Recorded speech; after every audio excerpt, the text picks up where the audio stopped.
आज इस संसार में भक्ति और भगवान का युग समाप्त। अब एक नए युग का आरंभ होगा, अश्व युग का। खत्म कर दो इन्हें। ठहर जाओ, ठहर जाओ।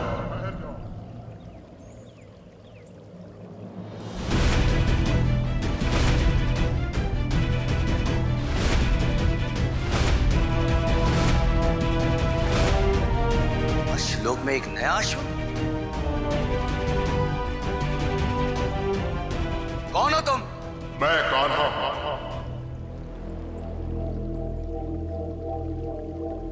धर्म और भक्ति की रक्षा करने हेतु मैंने ये रूप धारण किया है। तुम तो एक साधारण बालक से कहीं विशेष निकले, किंतु तुमने ये रूप क्यों धारण किया? तुम्हें इसी रूप द्वारा हत्या का वरदान है ना, आज वो वरदान पूर्ण होगा। कान्हा, इस अश्वलोक में मुझसे ज्यादा बलवान और कोई नहीं हो सकता। आज मैं अपनी मृत्यु का ही अंत कर दूंगा।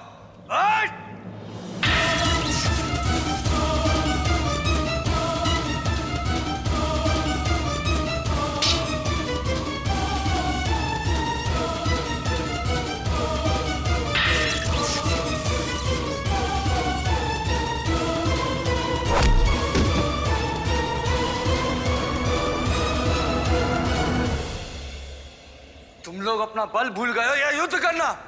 देख क्या रहे हो? अंत कर दो इस अश्वरूप का।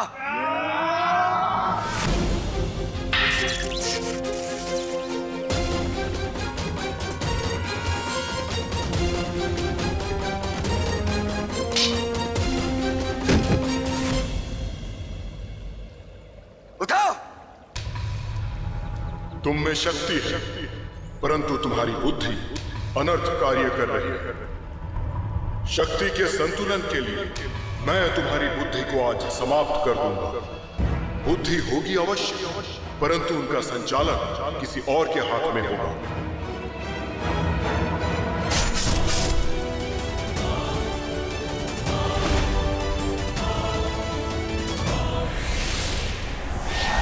हे प्रभु, आप कौन हैं? हमें दर्शन दें।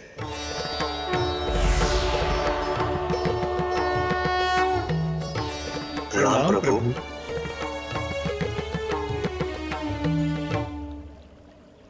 हे अशोक, इस संसार में तुम्हारा जन्म धर्म की रक्षा के लिए हुआ था, किंतु अपने बल के अहंकार के कारण तुम अधर्म के मार्ग पर चल पड़े थे। प्रभु, आपने हमारा उद्धार करके हमें धन्य कर दिया। मुझे धारण करे प्रभु। हे बालक और उसके 3 भ्राताओं, जो भी मेरे शरण में आता है मैं उसे धारण करता हूँ। आज से तुम चारों मेरे दिव्य रथ के दिव्य अश्व। मैं तुम सबको अपने भीतर धारण करता हूँ।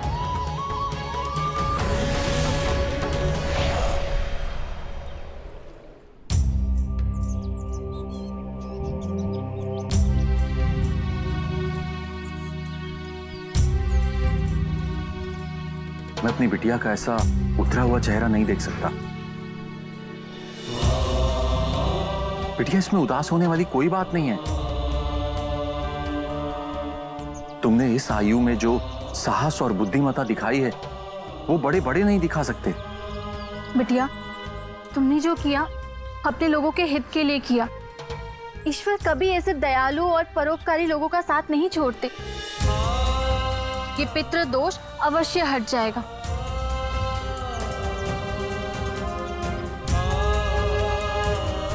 कब तक ऐसे ही चलते रहेंगे? कुछ पता भी है ब्रह्मदेव का शीश हमें कहाँ मिलेगा? नहीं ना। फिर युगों पहले घट चुकी घटना का पुनरावृत्ति कैसे होगी? कीर्ति, तुम्हारी चिंता को मैं समझ सकता हूँ, किंतु यदि गुरुदेव ने कुछ कहा है तो अवश्य उसके पीछे कोई कारण होगा, और यहाँ से पुष्कर उतना दूर भी नहीं है। मुझे तो ये यात्रा का अंत होते नहीं दिख रहा। मैया, बाबा उठी थी तो कह रहे हैं इस संसार में जो कुछ भी घटता है उसके पीछे कोई ना कोई कारण होता ही है। कदाचित ये यात्रा मुझे मेरे जीवन के वास्तविक उद्देश्य तक ले जाए।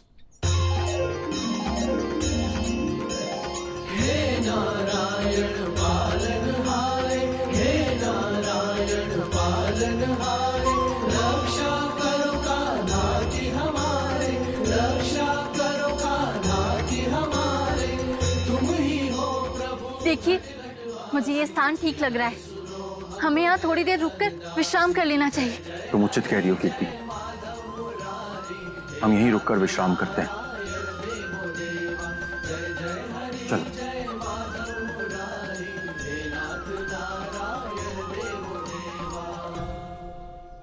मित्र, यहाँ रहने का उचित प्रबंध हो जाएगा? हम सब यहाँ रात्रि के विश्राम के लिए रुके हैं, आप भी यहाँ ठहर सकते हैं। कीर्ति, आज रात हम यहीं विश्राम करते हैं, कल प्रातः पुष्कर के लिए निकलेंगे। ठीक है। देवी, अब श्लोक आपका हो चुका है।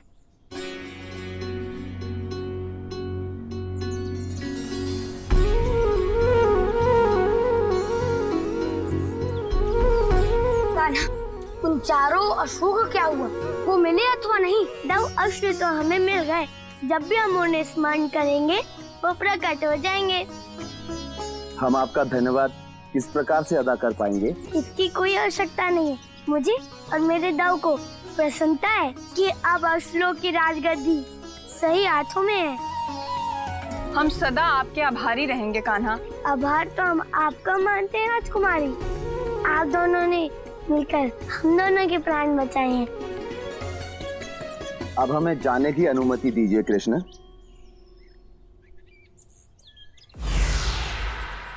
चलो कान्हा, हमने इस भयंकर पड़ाव को भी पार कर लिया और आश्चर्य की बात तो ये है कि हम लोग अब तक जीवित और सकुशल हैं। हाँ दाऊ, अब चलिए मैं आपको इससे भी भयंकर अभियान पे ले चलता हूँ। नहीं कान्हा, मुझे क्षमा कर दो। यदि तुमने फिर से एक और अभियान की बात की तो मैं इसी क्षण वृंदावन लौट जाऊंगा। चलिए दाऊ। नारायण नारायण। प्रभु, अश्व पाने की भी यात्रा पूरी हुई।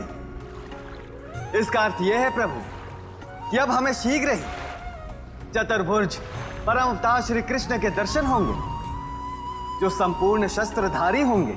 हाँ देव ऋषि, संसार उनके उस रूप की प्रतीक्षा कर रहा है जिसके दर्शन दुर्लभ हैं, क्योंकि कान्हा के बाद संसार में कोई अवतार नहीं होगा। कान्हा ने जो भी शस्त्र प्राप्त किया है वे संसारिक हैं, वे किसी न किसी रूप में शापित है प्रभु। देव ऋषि, आप उचित कह रहे हैं। कान्हा ने सारे बाह्य बल एकत्रित कर लिए हैं। अब आध्यात्मिक बल को प्राप्त करने के लिए कान्हा को 2 पड़ाव पार करने होंगे। कान्हा, आपने धर्म की रक्षा और अधर्म के सर्वनाश के लिए आवश्यक कमोदिका गदा, सारंग धनुष, जैत्र रथ, बहुक सारथी और संसार के सर्वशक्तिशाली 4 अश्व प्राप्त कर लिए हैं।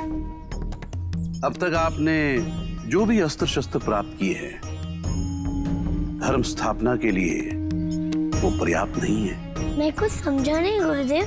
कान्हा, ये सभी अस्त्र शस्त्र सक्षम होते हुए भी स्वयं में पूर्ण नहीं है। यदि इन शस्त्रों को कोई अधर्मी प्राप्त कर ले तो ये सभी शस्त्र धर्म के स्थान पर अधर्म के सहायक बन सकते हैं। गुरुदेव, तो इससे बड़ा कोई संकट तो हो ही नहीं सकता।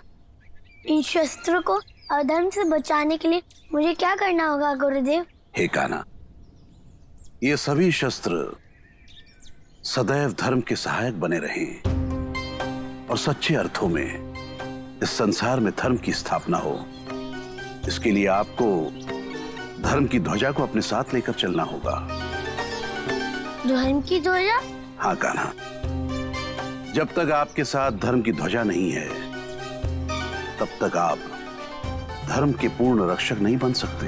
मैं समझ गया गुरुदेव कि संसार में धर्म की स्थापना और अधर्म के विनाश के लिए मुझे धर्म की ध्वजा को भी प्राप्त करना होगा।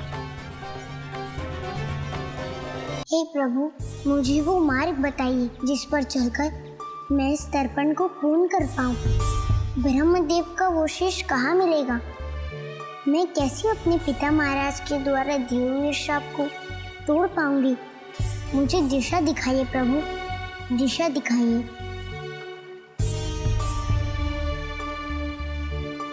हमारा उद्धार कीजिए, हमारा उद्धार कीजिए, हमारा उद्धार कीजिए, हमारा उद्धार कीजिए, हमारा उद्धार कीजिए, हमारा उद्धार कीजिए। ये तो कन्याओं के करंदन का स्वर है। हमारा उद्धार कीजिए, हमारा प्रतीत होता है कि वो किसी बात से अत्यंत दुखी। मुझे देखना चाहिए। हमारा उद्धार कीजिए, हमारा उद्धार कीजिए, हमारा उद्धार कीजिए, हमारा उद्धार कीजिए, हमारा उद्धार कीजिए, हमारा उद्धार कीजिए, हमारा उद्धार कीजिए, हमारा उद्धार कीजिए। हे कन्याओं, आप सब रो क्यों रही हैं? हमारा जीवन चक्र रुक गया, हम जन्म नहीं ले पा रहे। जन्म नहीं ले पा रही? अर्थात हम वो भटकती हुई आत्माएं हैं जिनका जन्म निर्धारित किया गया था। क्षमा कीजिए, मैं अब भी आपकी समस्या समझी नहीं। कृपया विस्तार से बताइए। वो गांव देख रही हो, वही हमारा जन्म होना था और पिछले कई 100 वर्षों से हम वहाँ जन्म नहीं ले पाए। तो हमारा जन्म कैसे होगा? क्योंकि हम वहाँ जा ही नहीं पाए। इस कारण हम तड़प रहे हैं, रो रहे हैं। जहाँ हमारा जन्म होना चाहिए था वहाँ नहीं हो पा रहा है। जन्म जन्मांतर की जो हमारी यात्रा है वो रुक गई है। कदाचित अनंत काल तक हम ऐसे ही भटकते रहेंगे। ना हमारा जन्म होगा, ना ही उद्धार। उद्धार कीजिए, हमारा उद्धार कीजिए, हमारा उद्धार कीजिए। ये कैसी असंभव सी स्थिति है? ये संसार में ऐसी भी पीड़ाएं हैं। हमारा उद्धार कीजिए, हमारा जाने कौन सा रेस छुपा है इन कन्याओं के क्रंदन के पीछे। कान्हा, ये उचित बात नहीं है। मुझे लगा कि हम लोग अपने घर लौट रहे हैं, परंतु अब तुम कह रहे हो कि ये यात्रा शेष है। ये यात्रा कब समाप्त होगी कान्हा?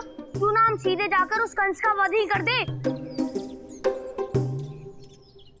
अच्छा, तो अब तुम चुप्पी साधे रहोगे। अब तुम ये तो बता दो कि वो धर्म ध्वजा हमें मिलेगी कहाँ? दाऊ, गुरुदेव ने हमें उत्तर दिशा की ओर जाने को कहा है। बहुत प्रसन्नता हुई है सुनकर। मेरा मन तो चलते चलते दुखी हो गया। दाऊ, तुम्हें आपका मन अभी सुख कर देता हूँ। इस यात्रा में हमें महाबली हनुमान जी की दर्शन होंगे। क्या? क्योंकि धर्म की ध्वजा केवल उन्हीं के पास है। तब तो ये हमारे लिए अत्यंत सौभाग्य की बात है कान्हा। मैं अपने महानायक से मिलूंगा। कान्हा, मेरा हृदय तो ये बात सुनकर प्रफुल्लित हो गया। चलो चलो चलो, शीघ्रता करो, चलो। नारायण नारायण, धर्म की ध्वजा हनुमान के पास, इसका क्या अर्थ है प्रभु? देव ऋषि, धर्म ध्वजा केवल वही थाम सकता है जो धर्म का रक्षक हो, जो युग युगांतर तक रहे और जिसकी धर्म के प्रति पूर्ण निष्ठा हो। इसलिए ये धर्म ध्वजा हनुमान के पास है। देव ऋषि, वो देखिए, मलय पर्वत पर धर्म ध्वजा थामे हनुमान बैठे हैं। राम सिया राम, जय जय राम राम। राम सिया राम, जय जय राम राम।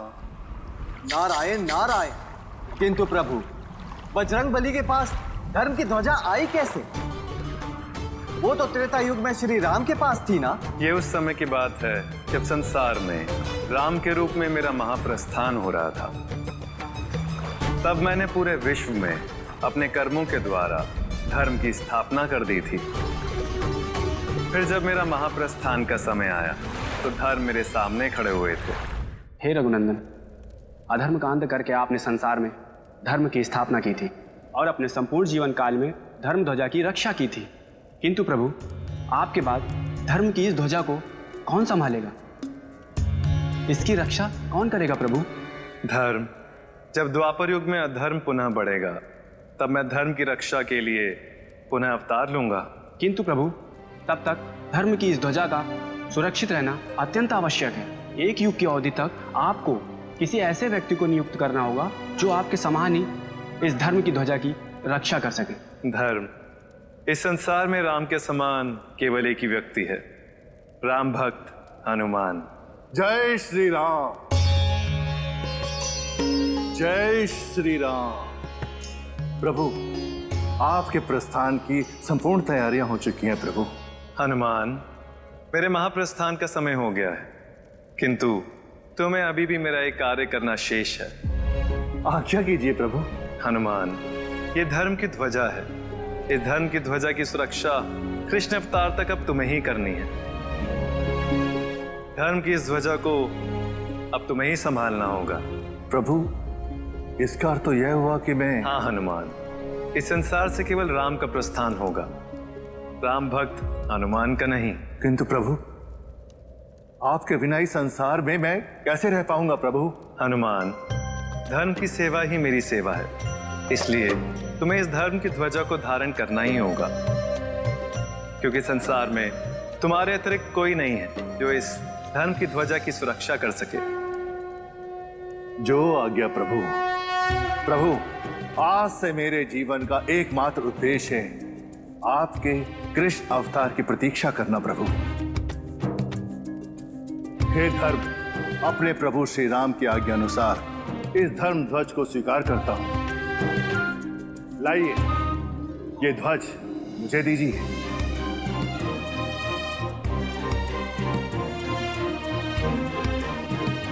नारायण नारायण। प्रभु, अब आपके कृष्ण अवतार को धर्म की ध्वजा को थामने का समय आ गया है। धर्म की ध्वजा, तो अब वो धर्म की ध्वजा प्राप्त करने जा रहा।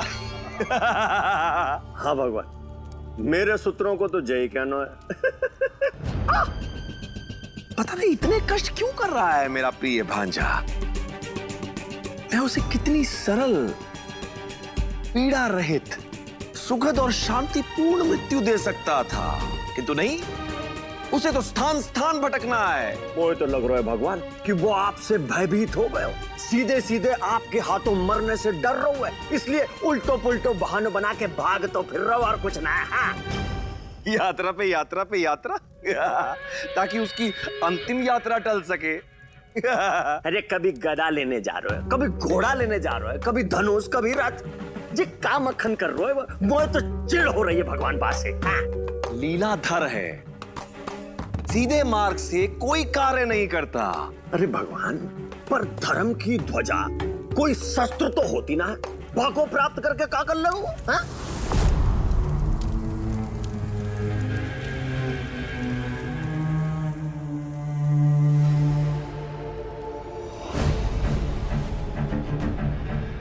धर्म की ध्वजा धारण करने का अर्थ है कि फिर वो संसार में कोई भी अधर्म करे, कोई भी लीला करे, छल करे, माया रचे, वो कहलाएगा धर्म ही, क्योंकि धर्म उसके साथ है। संसार उसे अनुचित और अनैतिक नहीं मानेगा। किसी भी युद्ध को जीतने के लिए वो कोई भी कूटनीति करे, फिर भी वो कहलाएगा धर्म परायण ही। तो धर्म की ध्वजा प्राप्त करने को अर्थ ये है भगवान कि कान्हा के सारे छल बाकी लीला में बदल जाएंगे, हैं? संसार के सगरे लोग बाको धर्म और सत्य मानेंगे। बड़ो चतुर बालक है, इसीलिए धर्म की ध्वजा प्राप्त करने को जा रहा हुआ है। हाँ। वो जा तो रहा है, किंतु पहुंचेगा नहीं।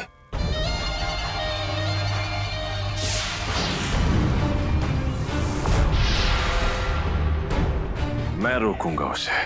वाह भगवान।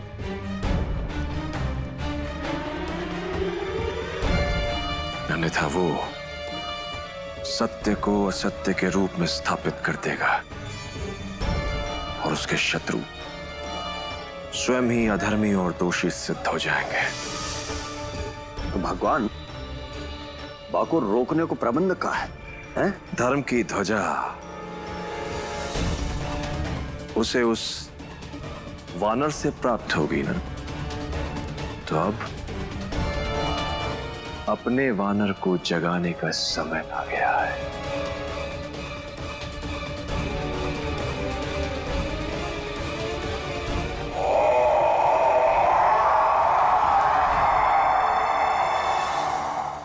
राधा, ये तुम क्या कह रही हो? कहाँ है कन्याएं? किसने कहा जन्म लिया नहीं लिया, इससे हमारा क्या लेना देना? हमें आगे की यात्रा तय करनी है, समय निकला जा रहा, अब चलो यहाँ से। नहीं मैया, उन कन्याओं के क्रंदन का स्वर सुनाई देना, फिर उनका मुझसे मिलना, ये केवल सहयोग ही नहीं हो सकता। अन्यथा इतने लोग थे यहाँ, उनके साथ ये अनुभव क्यों नहीं हुआ? इस घटना का मुझसे कोई ना कोई संबंध अवश्य है। राधा, कोई संबंध नहीं है, ये तुम्हारे मन का भ्रम है। कीर्ति, यदि राधा किसी बात को इतना बल देकर कह रही है तो अवश्य इसके पीछे कोई कारण होगा। हमें गांव में चलकर देखना चाहिए। परंतु कीर्ति, इस स्वार्थी होने का समय नहीं है। आप दोनों बाप बेटी का रंग ढंग मैं कुछ नहीं समझ पाती। मैं तो केवल यही मानती हूँ कि शीघ्र ही मेरी बिटिया का वर्ण ठीक हो जाए और उस पे लगा हुआ दोष भी मिट जाए। क्या ये स्वार्थ है? नहीं मैया, सब ठीक हो जाएगा, आप चिंता मत कीजिए। इस समय आप अपने मन को केवल मना लीजिए। हो सकता है कि ये इसी यात्रा का एक अंग हो। चलिए बाबा, अब और देर नहीं करनी चाहिए, हमें जानना होगा कि ऐसा क्या घट रहा है इस गांव में। अवश्य बिटिया। कीर्ति, चलो।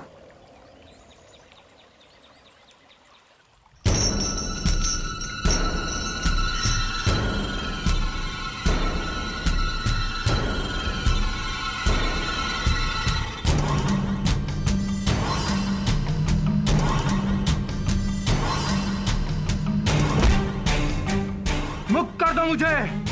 यदि मैंने ये बेड़ियां तोड़ दी तो तेरी गर्दन तोड़ दूंगा।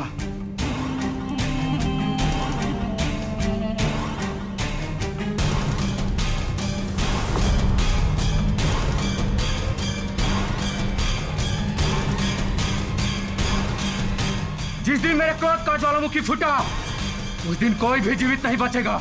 इतने समय से तेरा क्रोध कम नहीं हुआ, संघर्ष पे संघर्ष किए जा रहा है। इतने समय से बंदी बना रखा है, इसकी ऋण चुकाने का समय आ गया है। जा मुक्त कर दे इसे।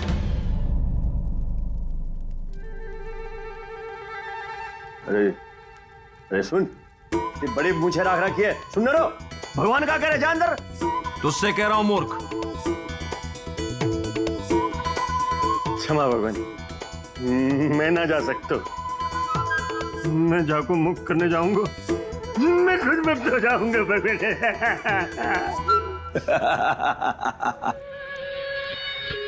मैं भीत क्यों होता है, मैं हूं ना। जा।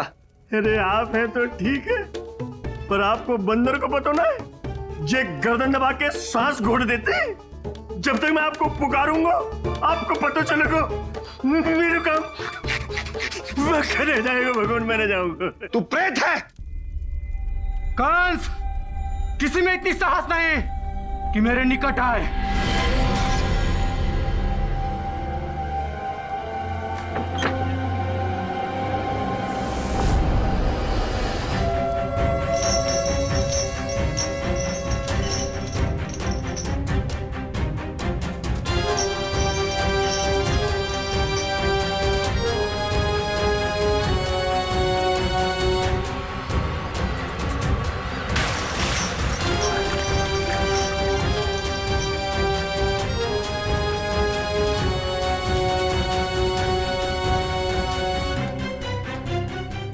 तो तुझे आभास हो गया होगा कि तू चाहे जितना शक्तिशाली वानर हो,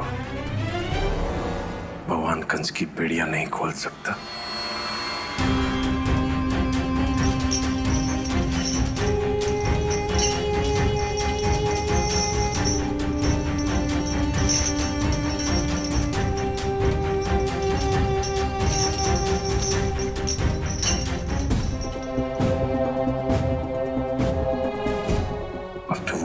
करेगा जिसके लिए मैंने तुझे बंधक बनाया है।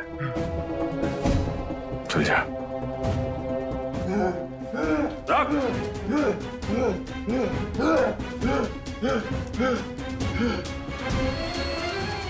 अब देखता हूं तुझमें कितनी शक्ति है। जा।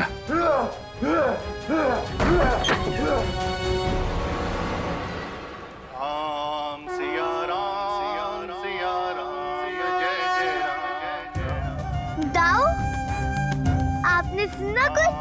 राम, सिया राम, सिया राम, जय जय राम। कान्हा ये तो। हाँ दाऊ, माता सीता और राम जी की ऐसी भक्ति केवल हनुमान जी ही कर सकते हैं। वो यही आसपास होंगे दाऊ। चलिए दाऊ। चलो कान्हा। ठहरिए, कहाँ जा रहे हैं आप लोग? हम लोग पुष्कर की यात्रा के लिए निकले थे। मार्ग में ये गांव देखा तो रुक गए।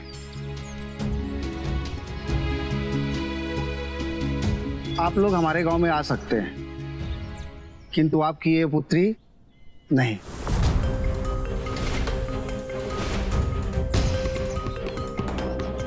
देखा राधा, तुम सदैव कहीं भी जाने की हट करने लगती हो। अब चलो, सर्वप्रथम हमें पुष्कर की यात्रा पूर्ण करनी चाहिए। ठहरिए मैया, पहले ये तो पता करने दीजिए कि हम इस गांव में क्यों नहीं जा सकते। काका, हम इतने छोटे हैं, भला हमसे आपके गांव को क्या भय है? नहीं पुत्री, हमें अपनी नहीं तुम्हारी चिंता है। यदि तुम हमारे गांव में आई तो तुम्हारा जीवन संकट में पड़ जाएगा।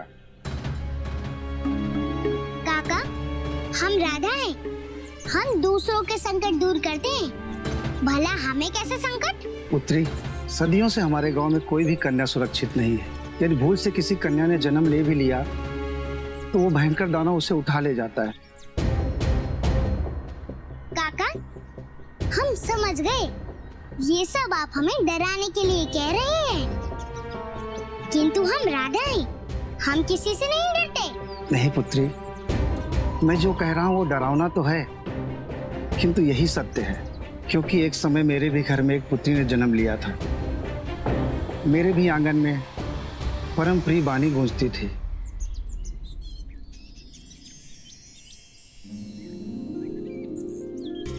अले ले ले ले ले, हाँ? मेरी बिटिया रानी बोलती है मीठी बानी, है ना बिटिया रानी?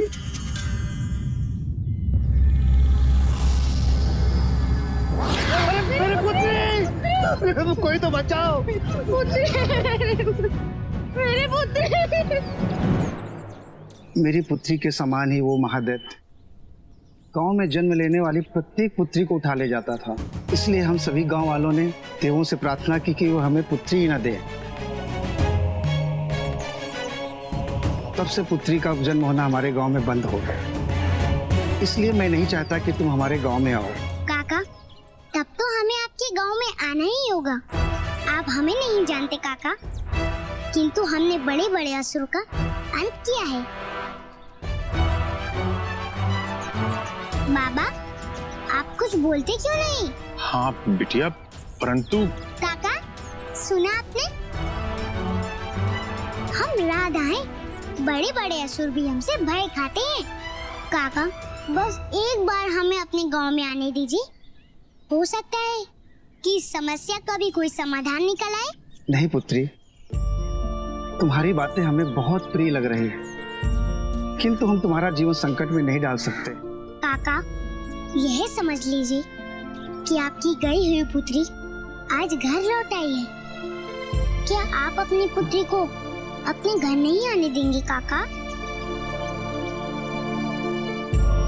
हम आपको वचन देते हैं काका कि यदि हमें कोई संकट दिखा तो हम स्वयं गांव से बाहर आ जाएंगे। चलिए।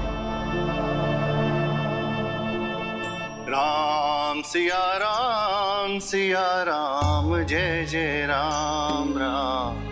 राम सिया राम, जय जय राम। राम सिया राम, जय जय राम। आंखें खोलिए बजरंग बली।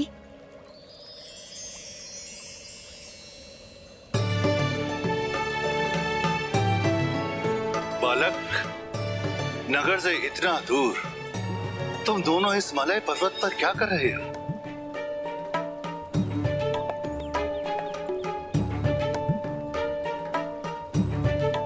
बजरंग बली, मैं कान्हा और ये मेरा दाऊ बलराम है। आपने हमें पहचान नहीं? हम तो कितनी बार मिले हैं। कान्हा और बलराम, हाँ हाँ, भला मैं तुम्हें कैसे भूल सकता हूँ। किंतु सत्य कहूं तो प्रभु श्री राम की भक्ति में मैं इतना लीन रहता हूं कि कुछ स्मरण ही नहीं रहता। ऐसा कैसे हो सकता है? हनुमान जी ने हमें पहचाना कैसे नहीं? और ये श्री राम को स्मरण करते रहते हैं। मैं ही तो हूँ श्री राम। क्या सोच रहे हो बालक? अच्छा, ये बताओ कि पहले हम कहाँ मिले थे? बजरंग बली, अब एक बार हो तो बताएं। जो बीत गया सो बीत गया। दाऊ, पहले बजरंग बली को ये तो बताइए, हम किस कार्य के लिए उनके पास आए हैं? कहो बालको, मैं तुम्हारे लिए क्या कर सकता हूँ? यदि तुम कहो तो वृक्ष से मीठे मीठे फल तोड़ लाऊं। कोई और समय होता तो हम अवश्य फल खाने जाते, किंतु अभी तो हम आपसे उस धर्म ध्वजा को लेने आए हैं।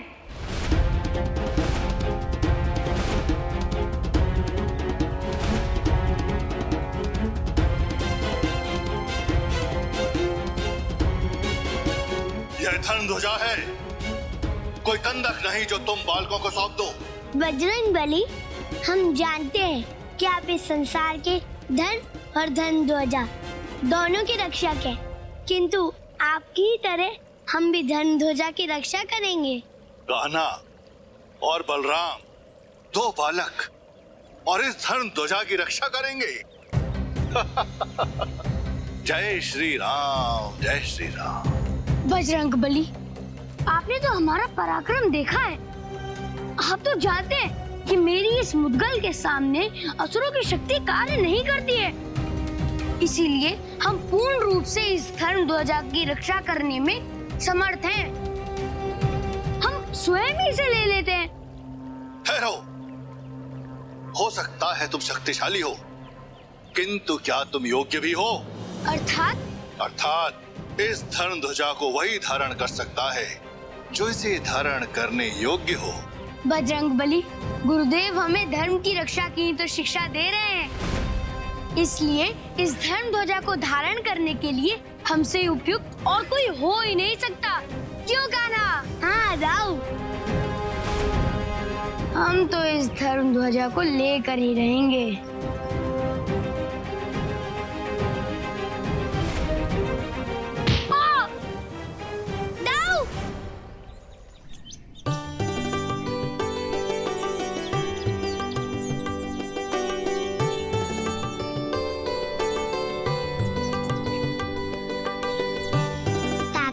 आपका घर तो बहुत सुंदर है।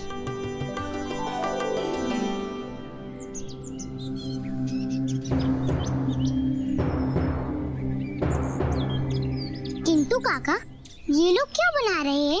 पुत्री, विधाता ने हमारी प्रार्थना सुन ली और हमारे गांव में पुत्रियों का जन्म होना बंद हो गया। किंतु आज भी महादैत्य को आटे से बनी हुई कन्या दान करनी पड़ती है। किंतु क्यों काका? क्योंकि ऐसा ना करने पर हमें महादैत्य के क्रोध का भागी बनना पड़ेगा। ये कैसा दैत्य है और इसकी स्त्रियों से ऐसी क्या शत्रुता है? राधा, तुम्हारा इन सब बातों से क्या, और तुम क्यों व्यर्थ पे चिंता करती रहती हो? नहीं मैया, अब हमने सोच लिया है कि आज रात्रि आटे की यह प्रतिमा लेकर हम स्वयं जाएंगे उस दैत्य के पास।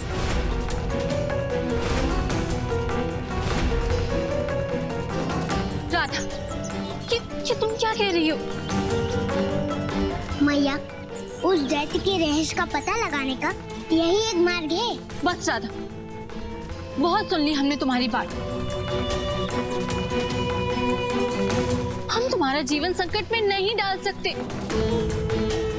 अब तुम वही करोगी जो हम तुमसे कहेंगे। अब चलो यहाँ से।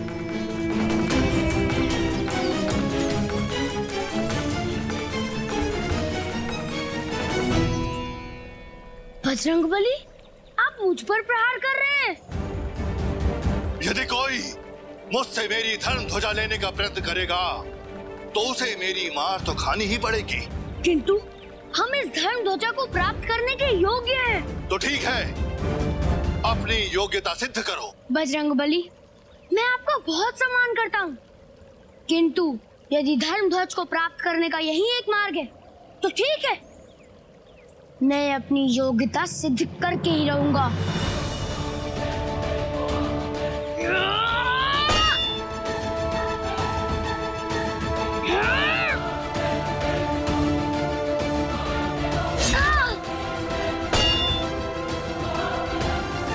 ये दाव मैंने आपसे ही सीखा है बजरंगबली।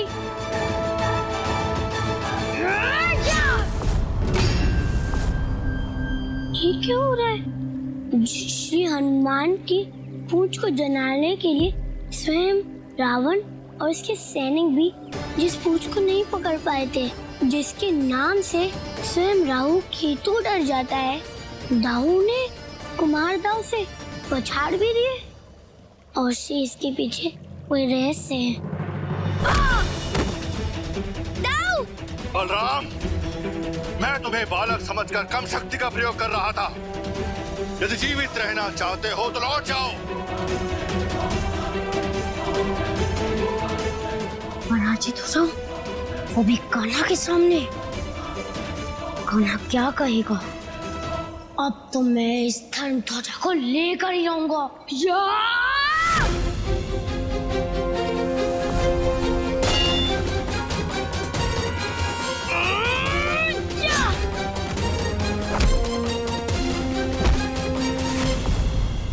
ऐरावत जैसे वाहन को धारण करने वाले इंद्र को पराजित करने वाला मेघनाथ जब स्वयं कभी भी हनुमान जी के पास नहीं आ पाया, राहु इनके नाम से दया खाता है, उस राम भक्त बाहुबली हनुमान को दाऊ इतनी शीघ्र पराजित कैसे कर सकते हैं?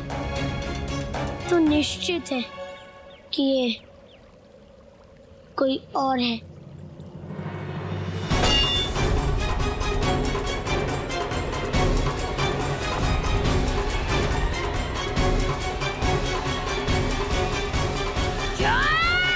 प्रभु, प्रभु मुझे क्षमा कर दीजिए प्रभु।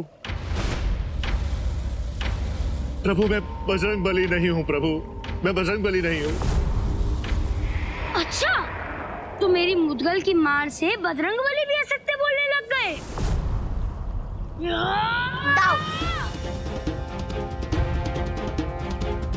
ये क्या कह रहे हैं आप? यदि आप बजरंगबली नहीं है तो फिर आप कौन है?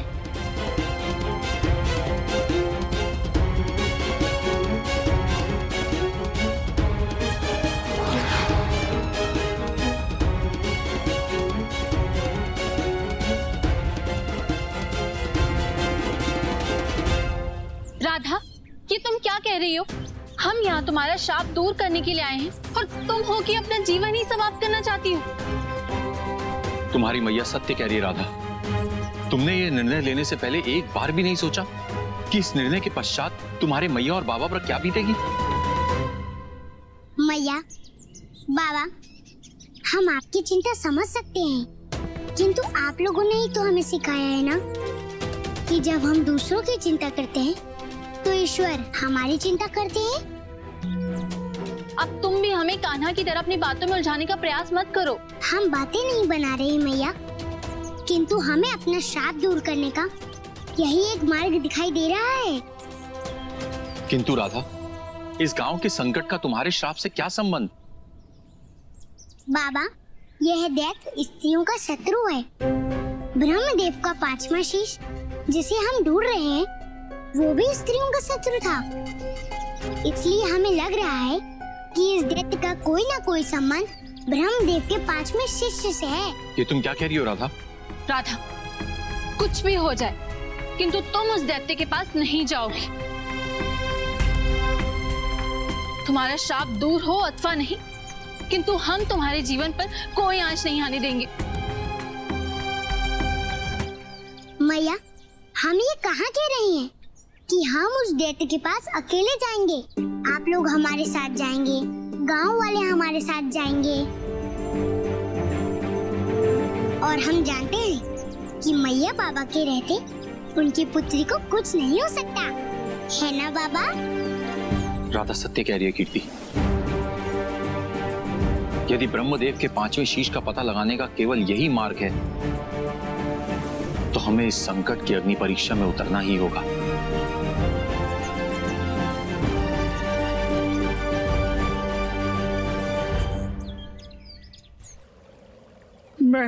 मैं दूध हूँ। दूध? तो तुम हनुमान जी के रूप में यहाँ क्या कर रहे हो? मुझे कंस ने भेजा था आप लोगों का मार्ग रोकने के लिए। कंस? जाओ और जाकर कह दो उस कंस से, हमें इस धर्म ध्वजा लेने से कोई नहीं रोक सकता। कान्हा, जाओ और जाकर ले लो उस धर्म ध्वजा को। मैं इसे हमारे साथ छल करने का अर्थ बताता हूँ। दाऊ, जब ये श्री हनुमान जी वास्तविक नहीं है, तो फिर धर्म की ध्वजा कैसे वास्तविक होगी? हाँ? कहाँ छुपाई है तुमने वास्तविक धर्म ध्वजा? धर्म ध्वजा तो बजरंग बली के पास ही है। बजरंग बली? आप लोग बस यहाँ से चलते जाइए, थोड़ी ही दूर पर उनका निवास है। तुम प्रथम असुर हो जो हमें इतनी सरलता से मार्ग दिखा रहे हो। मैं असुर नहीं, वानर हूँ। कंस ने मुझे युद्ध में पराजित करके बलपूर्वक आपका मार्ग रोकने के लिए कहा था।